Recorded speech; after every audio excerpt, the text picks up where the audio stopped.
Rice দেখো পুরো ঝুড়ো ঝুড়ো ঝুড়ো ঝুড়ো। আর ভাই অয়েলটা জাস্ট দেখো, একটু কাছে নিয়ে এখানে নিয়ে। কিন্তু দেখো এর অবস্থা দেখো, জাস্ট দেখো। বলছি এটা গ্রেভি নাকি মানে মশলাটা সেটা মানে অয়েলটা বেশি ছিল নাকি ঘিটা? আমরা মেয়েরা কিন্তু কোনো কিছু থেকে পিছিয়ে নয়, সেটা যাই বলো না কেন, ঘরের রান্না বলো কি বাইরের কাজ বলো, কিন্তু দোকানের বিরিয়ানি মানে আমরা জানি যে ছেলেরাই শুধু রান্না করে, না, এখানে কিন্তু মেয়েরাও রান্না করে, মেয়েরাও শেফ হয়। কিন্তু সেটা স্ট্রিট ফুডেও কিন্তু মেয়েদের দেখেছি, কিন্তু বড় বড় হাঁড়ি তুলে মেয়েরা বিরিয়ানি তৈরি করছে, সেটা কোনোদিন ভাবা যায়? চলো তাহলে ভিডিওটা শুরু করি আর দেখা যাক, ডিটেলসটা একটু তোমাদের সাথে শেয়ার করবো, চলো। আচ্ছা, এই পাশে রয়েছে এই সেই দিদি, যে দিদি নাকি নিজের হাতেই বিরিয়ানি তৈরি করছে। তো দিদি এখন এইদিকে কাজ করছে, আর এই পাশে কিন্তু বিরিয়ানির দেখো প্রিপারেশন কিন্তু মানে অল্প একটু হয়েছে, আরো কিছু প্রিপারেশন কিছু বাকি রয়েছে। তো দিদির কাছ থেকে শুনে নিই, দিদি তুমি কি নিজের হাতেই সবকিছু রান্না করছো বিরিয়ানি? হ্যাঁ। কি কি আছে এর মধ্যে? সবকিছুই আছে, যেরকম রোগান তৈরি করে, রোগান মাটনের জুস দিয়ে, পেঁয়াজ বেরেস্তা সবকিছুই আছে, আলু, টক দই। হ্যাঁ, মানে পুরো রেডি এখন। হ্যাঁ, 20 মিনিট। মানে দিদি কিন্তু বোঝা যাচ্ছে আমাদের একদম বিরিয়ানিটা কিন্তু পটু, মানে পুরো ভাগ ভাগ করে। তাহলে আমরা যেখানে বড় বড় হাঁড়ি বড় বড় খুন্তি তুলতে ভয় পাই, সেখানে কিন্তু এই দিদি একদম বড় বড় হাতা দিয়ে বড় বড় হাঁড়িতে একদম বিরিয়ানি রেডি করছে। দিদি বিরিয়ানি রান্নাটা তুমি কোথা থেকে শিখলে? আমি জোকা থেকে ম্যানেজমেন্ট কমপ্লিট করেছি, হোটেল ম্যানেজমেন্ট কমপ্লিট করার পরে আমি আর অন্য কিছু কোনো জায়গায় জব করিনি, নিজের স্টার্টার খুলেছি। আচ্ছা আচ্ছা, এই যে বড় বড় হাঁড়ি, এত বড় বড় হাঁড়ি কি তুমি নিজেই একা তুলতে পারো? দাঁড়িয়ে দেখো। সব পারো? হ্যাঁ, হান্ডি তোলার জন্য আমার বাস আছে তো। আচ্ছা, আমার একটা হেল্পিং হ্যান্ড আছে, ও আর আমি দুজনে মিলেই করি। দুজনে মিলেই। আচ্ছা, চলো দিদির কাছ থেকে শুনে নি, দিদির এই দোকানটা কতদিন হয়েছে? দিদি দোকানটা কতদিন হয়েছে? 8 মাস। 8 মাস হয়েছে, মানে প্রথম থেকে তুমি রান্না করছো। আর বিরিয়ানির কি কি দাম আছে একটু বলো। চিকেন বিরিয়ানি স্টার্টিং ফর 99, আর 140টা হলো ফুল, আর হাফ হলো 99। আচ্ছা, আর 230 হলো আপনার মাটন বিরিয়ানি। হ্যাঁ, যেটা আপনার 200 গ্রামের কাছে মাটন থাকবে, মাটনের পিস থাকবে, আলু থাকবে, রাইস থাকবে যেরকম থাকে, উইথ গ্রিন স্যালাড আর চাটনি, গ্রিন চাটনি। কতটা ঘি যাবে দিদি? এটা 250 আছে।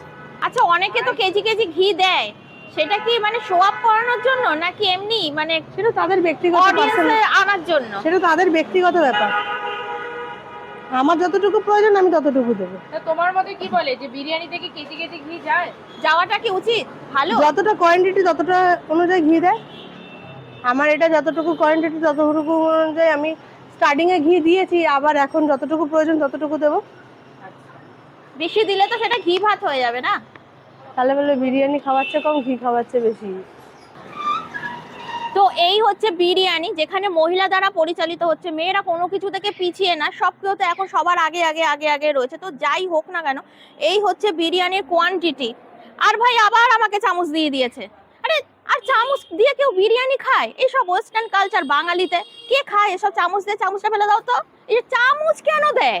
চামচ দিয়ে কি হবে? চামচ দিয়ে কোনোদিন বিরিয়ানি খাওয়া যায়? চলো তাহলে তোমাদের বিরিয়ানিটা দেখাই যে কেমন।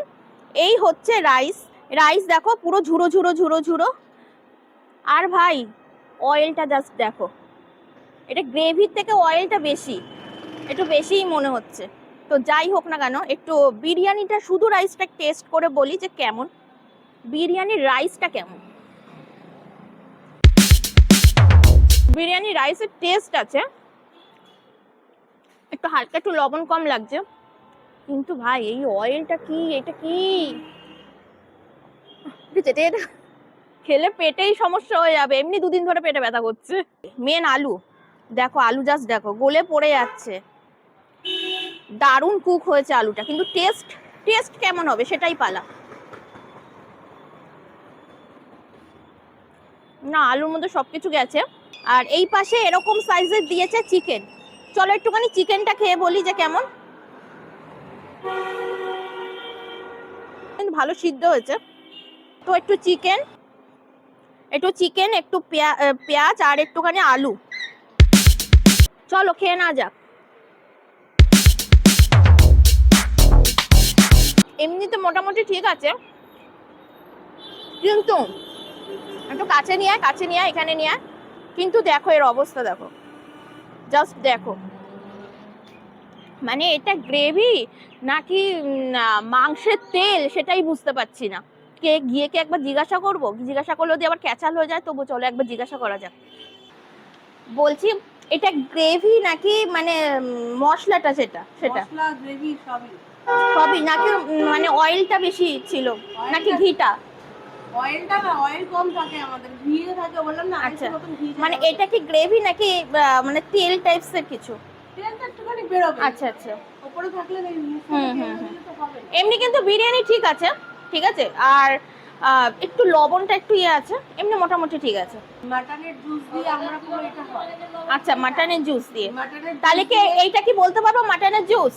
মাটনের জুস দিয়ে আমরা চিকেনকে বয়েল করো, ঠিক আছে। আলু বয়েল হয়, তোমরা চিকেন ফ্রাই করো না, না না। এই কারণে চিকেনটা জুসি। হ্যাঁ, আর তুমি চিকেনটা খেয়ে দেখো, চিকেন আর খেয়েছি। মাটনের মধ্যে হ্যান্ড এন্ড হেভেল ডিফারেন্স তুমি পাবে না। হ্যাঁ কারণ মাটনের জুসটা পুরো চিকেনের মধ্যে ঢোকে। হ্যাঁ, মাটনের জুস দিয়ে আমাদের চিকেন সেদ্ধ হয়, প্লাস আবার আলুটাকে আমরা বয়েলিং হয় মাটনের জুস দিয়ে, মাটনের স্টকটা দিয়ে। আচ্ছা আচ্ছা, তাহলে চলো বিরিয়ানিটা খেয়ে নি।